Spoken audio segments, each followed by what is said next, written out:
I 35M, was married to my wife Carly, 33F, for 15 years.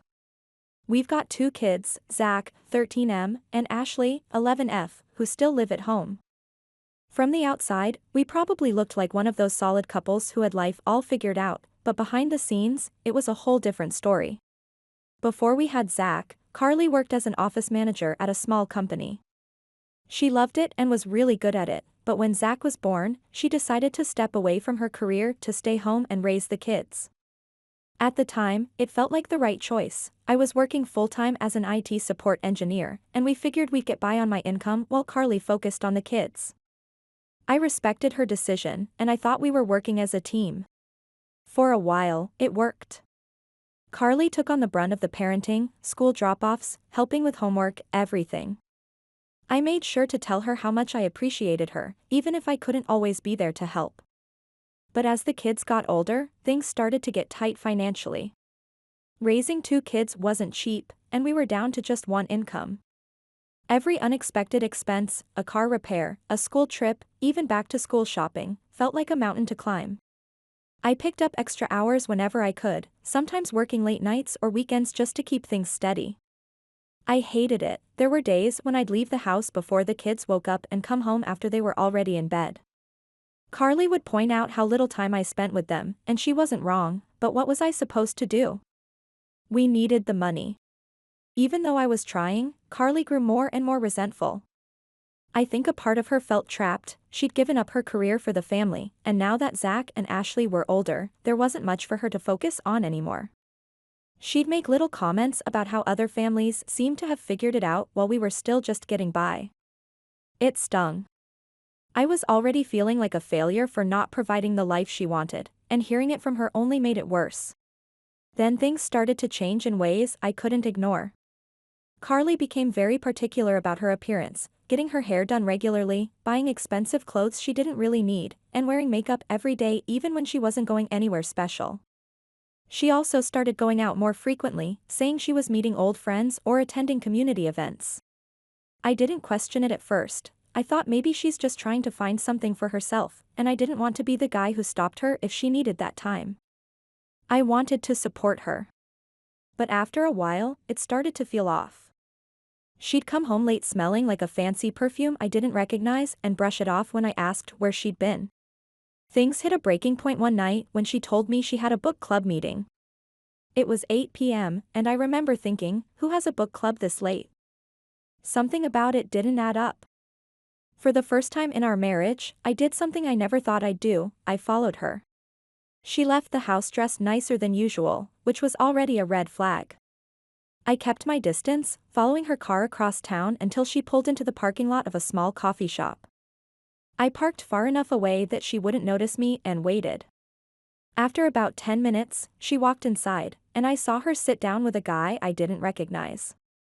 He was maybe mid-40s, a little older than us, and they were laughing and talking like they were the only 2 people in the world. At first, I told myself it could be innocent, maybe he was an old friend or someone from one of her volunteer groups. But then they got up, walked out hand in hand, and got into his car. I followed them to a hotel just a few blocks away. They didn't even hesitate, they walked right in together. I sat in my car for what felt like hours, trying to wrap my head around what I'd just seen. Part of me wanted to go inside and confront them, but another part of me knew it was pointless. I'd seen enough. When I got home, I packed a bag and left a note on the kitchen counter. I know what you're doing. Don't bother lying. Then I drove to a friend's house and crashed on their couch for the night. The next day, I called a divorce lawyer. When I confronted Carly, she didn't even try to deny it. She just sat there, calm as ever, like she'd been expecting this conversation. When I told her what I'd seen, the coffee shop, the hotel, she nodded and said, "Well, I guess there's no point in lying, is there?" She admitted she'd been seeing Rick, 45M, for almost a year. He wasn't just some fling, apparently. Rick was loaded, he owned a few businesses, had a giant house across town, and understood her in ways I never could, her words, not mine. She didn't try to sugarcoat it. I wasn't happy, she said. Rick makes me feel appreciated. No tears, no begging for forgiveness, nothing. It was like she'd been waiting for me to figure it out so she could finally move on. She listed off her reasons like she was justifying a business decision. She was lonely, she felt like we'd drifted apart, she missed feeling wanted. Then she hit me with, "You've been so focused on work for years, I didn't think you even noticed me anymore," like that somehow made her sneaking around okay. I just stood there letting her talk, but inside, I was fuming. She traded 15 years of marriage for someone with a bigger bank account, and she wasn't even pretending to regret it. The only time she hesitated was when I said I was filing for divorce. "You're sure about that?" she asked, tilting her head like she was surprised I'd actually follow through. "I'm done," I said. "You made your choice, and now I'm making mine." She didn't argue. She just said, "All right. I guess this is for the best." Filing for divorce ended up being easier than I thought. I think I'd been mentally done with our marriage for a while, so once I had a reason to leave, I didn't hesitate. The hardest part wasn't leaving Carly, it was knowing I'd have to tell Zach and Ashley. They were still young, but this wasn't some small thing I could brush under the rug. I knew it was going to hit them hard. What I didn't expect was just how little support I'd get from my own kids. I decided to tell them separately, starting with Zach, thinking he'd be the more level-headed one. We met at a diner he liked, the kind of place with greasy burgers and coffee that tasted like motor oil. He was sitting there, scrolling on his phone when I walked in. I sat down, made some small talk, and then just ripped the band-aid off. "I'm divorcing your mom," I said. Zach's face went blank for a second, then he put his phone down and said, "Why?" "She's been having an affair," I told him, keeping my voice steady. I didn't want to make it sound like I was fishing for sympathy. I saw her with the guy, and she admitted it when I confronted her. I thought Zach would get it. I mean, cheating is cheating, right? Instead, he leaned back in the booth and let out this long sigh like I'd just told him his favorite team lost the playoffs. "Dad, come on," he said. "Are you sure you're not blowing this out of proportion? Maybe you two just need counseling or something." "Blowing it out of proportion?" I repeated. "She's been seeing this guy for almost a year. It's not a misunderstanding, it's over." Zach didn't look convinced. "Yeah, but Mom's been a stay-at-home mom for years. Don't you think maybe she felt, I don't know, stuck? Lonely? You've been working a lot and maybe she just needed. She needed to cheat on me?" I cut in. If she felt stuck or lonely, she could have talked to me. She didn't. She chose to sneak around instead. Zach shrugged like it wasn't a big deal. "I'm just saying maybe you shouldn't rush into divorce. You've been married for 15 years. That's worth something, isn't it?" I couldn't believe what I was hearing. I sat there stunned while Zach went on about how divorce would complicate things and how I needed to think about what it would do to the family. Not once did he say Carly was in the wrong. Not once did he say he understood where I was coming from. By the time I left the diner, it was clear Zach wasn't on my side. I thought Ashley might be different, but I was wrong about that too. We met at a park near her school after her volleyball practice. When I told her what happened, her reaction was even colder. "Okay," she said when I finished. "So what are you going to do?" "I've already filed for divorce," I said. She crossed her arms and frowned. "Isn't that a little drastic? I mean, Mom made a mistake, sure, but are you seriously just giving up on your marriage?" "She didn't make a mistake, Ashley," I said, trying not to sound as frustrated as I felt. "A mistake is forgetting an anniversary or saying something hurtful in a fight. This is something else entirely." Ashley shook her head. "You don't get it. Mom gave up everything for us, her career, her independence. She put it all on hold to raise me and Zach while you worked. Don't you think maybe that took a toll on her? Maybe she just needed. She needed to cheat on me?" I interrupted. "Why does everyone keep acting like this is my fault?" "Nobody's saying it's your fault," Ashley shot back. "I'm just saying it's not black and white. People aren't perfect, Dad. Mom made a mistake, but that doesn't mean you should throw away 15 years of marriage." It was like talking to a wall. No matter what I said, Ashley kept going back to how much Carly had sacrificed for the family and how I needed to think about the bigger picture. When I told her it wasn't up for debate, she got defensive. "Well, if you're set on this, don't expect me to take sides," she said. "I'm not asking you to take sides," I said, though I was starting to realize that was exactly what she'd already done. Over the next few months, things got even worse. Zach and Ashley started pulling away. They'd always been good about checking in, but now I was lucky if I got a text once a week. When I tried to plan dinners or activities, they always had excuses: homework, sports practice, plans with friends. I could tell they were spending more time with Carly and Rick. I'd see pictures on social media, family dinners, birthday parties, holidays, and I wasn't in any of them. They didn't outright cut me off, but the message was clear: I wasn't part of their inner circle anymore. The final blow hit me when Ashley called to tell me she'd made the varsity volleyball team. For a brief moment, I felt like a normal dad again, proud of his daughter's achievement. But when I asked about coming to her next game, there was this long pause. "Well, Mom and Rick will be there," she said quietly, like that explained everything. I frowned, confused. So, it'd be awkward if you came," she said, her voice barely above a whisper. That was the moment I realized I hadn't just lost my wife, I'd lost my kids too. Carly hadn't just cheated on me and moved on with Rick. She'd somehow managed to pull Zach and Ashley into her corner and shut me out completely. It felt like she'd won, like she'd taken everything from me and left me standing in the wreckage of a life I'd spent 15 years building. But I couldn't just let it go.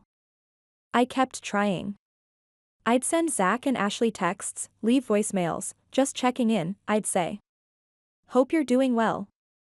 Sometimes they'd reply with short, polite messages, 1 or 2 words at most. But more often than not, my messages went unanswered. There was one night, about 3 months after the divorce was finalized, when I was feeling especially lonely. The house was too quiet, and I hadn't spoken to anyone in days outside of work. On a whim, I called Zach.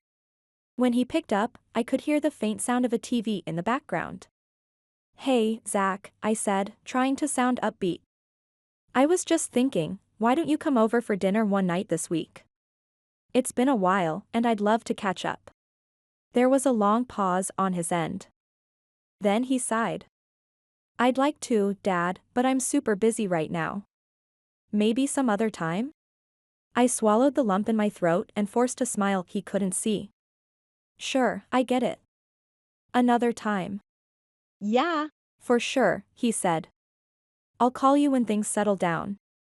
He didn't call. That was the moment it fully sank in: I wasn't a priority in their lives anymore. I was just an obligation they'd occasionally remember when it was convenient. The hope I'd been holding on to started to fade, little by little. I tried to convince myself that it was better this way, that staying in a marriage where I wasn't respected would have been worse. But there was always this nagging voice in the back of my head wondering if I'd made the wrong choice. Should I have fought harder? Should I have swallowed my pride and stuck it out for the sake of the family? I never got an answer. Life just moved on without me. Update 1: a lot has changed in the 2 years since my last post. While I was drowning in loneliness and self-doubt, something unexpected happened that changed everything. I was working late one night, buried in my usual IT support tasks, when my colleague Martin approached me with an interesting proposition. He was one of those guys who was always thinking 10 steps ahead, the kind who'd pitch business ideas over break room coffee like he was on Shark Tank. "Ever think about doing your own thing?" he asked, leaning against my desk.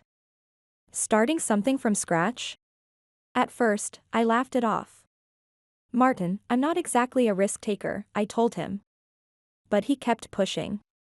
His idea was to launch a tech consulting firm specializing in cybersecurity. He said there was a growing demand for it, and that we could really make a name for ourselves if we played it right. The more he talked, the more it made sense. I had the technical know-how, and he had the business savvy. After weeks of late-night conversations over greasy takeout, I finally agreed to give it a shot. What have I got to lose? I told him. The first 6 months were brutal. We worked insane hours, juggling our day jobs while trying to build the business on the side. There were nights when I'd fall asleep at my desk, wake up with keyboard marks on my face, and keep going. We hit roadblocks left and right, clients backing out, budget problems, and more stress than I'd ever dealt with before. But we kept at it. Slowly, things started to click. We landed a few big contracts, built a reputation for delivering results, and eventually, I was able to quit my day job and focus on our company full-time.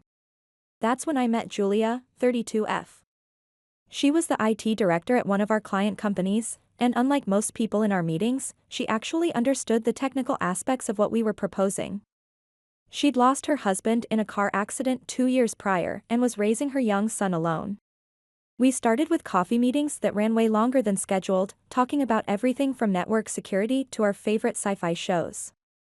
Then came dinner dates, weekend outings, and before I knew it, I was falling for her. Hard. What struck me most about Julia was how different she was from Carly. She was passionate about her career, independent, and most importantly, she was honest. When something bothered her, she'd say it directly.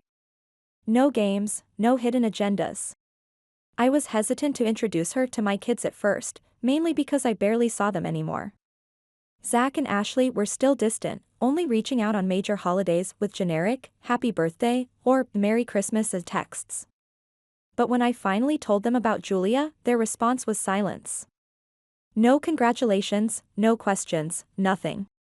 It hurt, but I was learning to live with it.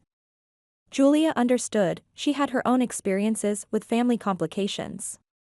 Sometimes the family you choose is more important than the family you're born into, she told me one night.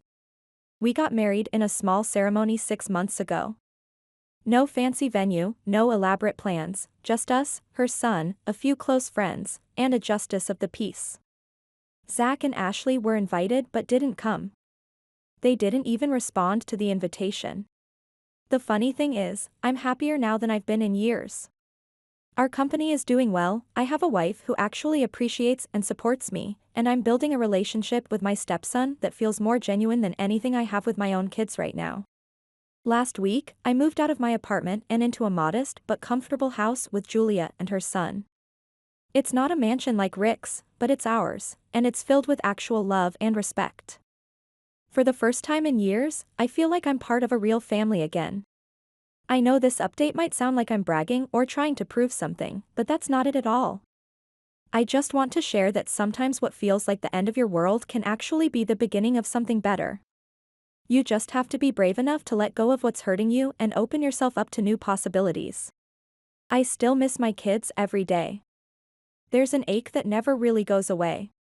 But I'm learning that you can't force people to want you in their lives, even if they're your own children. All you can do is keep the door open and live your life in a way that makes you proud. Update 2. It's been a year since my last update about starting the cybersecurity business with Martin and marrying Julia. I wasn't planning to post again, but something happened that I need to share. Our company has become the leading cybersecurity consultant in the state. Last month, we were featured in a major tech magazine as one of the top 20 innovative startups to watch. The article mentioned my role as co-founder and technical director, complete with a photo of Martin and me in our new headquarters. I guess that article caught some attention, because yesterday, I received an unexpected email from both Zach and Ashley. The subject line was "Let's start fresh." I opened it more out of curiosity than anything else. The email started with a long, overly wordy apology. They admitted they'd messed up by shutting me out and claimed they regretted taking sides. But buried halfway through was the real reason they were reaching out. "We've been working on a new business idea," they wrote. "It would mean the world to us if you could invest in it. We're not asking for a handout, just a little help to get started." Attached was a business proposal for an eco-friendly landscaping company. I didn't need to read far to recognize Rick's influence. It was basically his failing business model with some green buzzwords thrown in. The financial projections were wildly optimistic, and there was no real strategy for sustainability. This morning, they showed up unannounced at my office. I was in the middle of a client meeting when they barged in, completely ignoring my assistant's protests. Ashley was carrying a toddler. Apparently, I'm a grandfather and no one bothered to tell me until now. Dad, we really need to talk, Zach insisted, while Ashley nodded beside him, bouncing the fussy child on her hip. I excused myself from my meeting and led them to my office. They spent the next hour explaining how Rick's business was failing because he'd refused to modernize. Both of them had invested their savings in his company, and now they were at risk of losing everything. We know we haven't been there for you, Ashley said, but we're family. Families help each other, right? I sat there, listening to them talk about second chances and reconciliation, but all I could think about was the radio silence of the past 3 years. No calls on holidays, no responses to my messages, not even a notification when I became a grandfather. Let me get this straight, I finally said. You haven't spoken to me in 3 years, and now you want me to invest in a business that's essentially a copy of Rick's failing model? It's different, Zach protested. We've learned from his mistakes. Plus, we're adding the eco-friendly angle. And this sudden desire to reconnect has nothing to do with my company's success? They exchanged uncomfortable glances but pressed on, talking about how this could be a fresh start for our family. When I didn't immediately agree, they started bringing up childhood memories, trying to guilt me with stories of family vacations and birthday parties from years ago. The final straw came when Ashley said, "Mom always said you were good with money. She said if anyone could help us turn things around, it would be you." That's when I knew this wasn't about rebuilding our relationship. They were just looking for a bailout because Rick's golden ticket had turned out to be fool's gold. I stood up and walked to my office window. Below, I could see Julia arriving for our weekly lunch date. She waved up at me, and I couldn't help but smile. In the past year, she's shown me what real family support looks like. I'll think about it, I said, mainly to end the conversation. After they left, I talked it over with Julia. She didn't tell me what to do, she just listened and asked the right questions. Are they really interested in rebuilding a relationship, she asked, or do they just need money? I think we both knew the answer. I've spent the evening reviewing their business proposal. It's exactly what I expected, all optimistic projections and buzzwords, with no solid foundation. They're so desperate to maintain the lifestyle Rick provided that they're willing to repeat his mistakes. I've decided not to invest. I won't be responding to their proposal at all. Maybe that makes me cold, but I've learned that sometimes the kindest thing you can do is let people face the consequences of their choices. The door will always be open for a real relationship with my kids, but I won't be their backup ATM. I have a family now, Julia and my stepson, who value me for who I am, not what I can provide. That's worth more than any amount of money they're asking for. Update 3, just when I thought everything had settled down after my last update about rejecting my kid's business proposal, something unexpected happened that I need to share. It was a quiet Saturday morning when Carly showed up at my door. I almost didn't recognize her, she looked nothing like the confident woman who'd left me for Rick. Her designer clothes were replaced with faded department store brands, and there was a desperation in her eyes I'd never seen before. Rick's gone, she blurted out, wringing her hands. He emptied all our accounts and disappeared last week. Everything's gone, the house, the cars, even my personal savings. He was running some kind of Ponzi scheme through his businesses, and when it all fell apart. Apparently, Rick had been falsifying business records and using new investments to pay off old debts. When the authorities started closing in, he vanished with whatever money he could grab, leaving Carly, Zach, and Ashley to deal with the fallout. The FBI is involved now, she continued.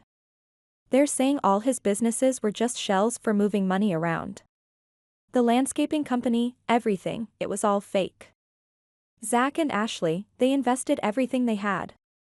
They're going to lose their houses. I know I have no right to ask, she said, but they're your kids too. Maybe you could help. Stop right there, I interrupted. You're right. You have no right to ask.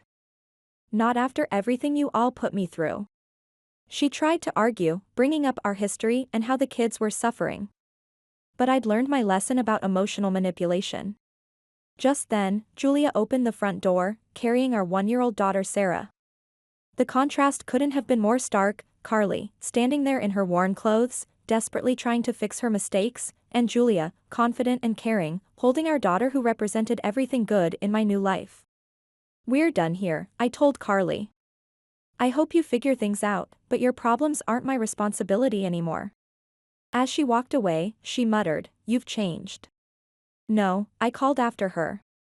I just finally learned my worth. Later that evening, I got angry texts from Zach and Ashley. They'd heard about my conversation with Carly and were furious that I wouldn't help. The messages were full of guilt trips and accusations. I blocked their numbers permanently. Then I turned off my phone and spent the rest of the evening playing with Sarah and helping my stepson with his science project. This is my family now, people who love me for who I am, not what I can provide.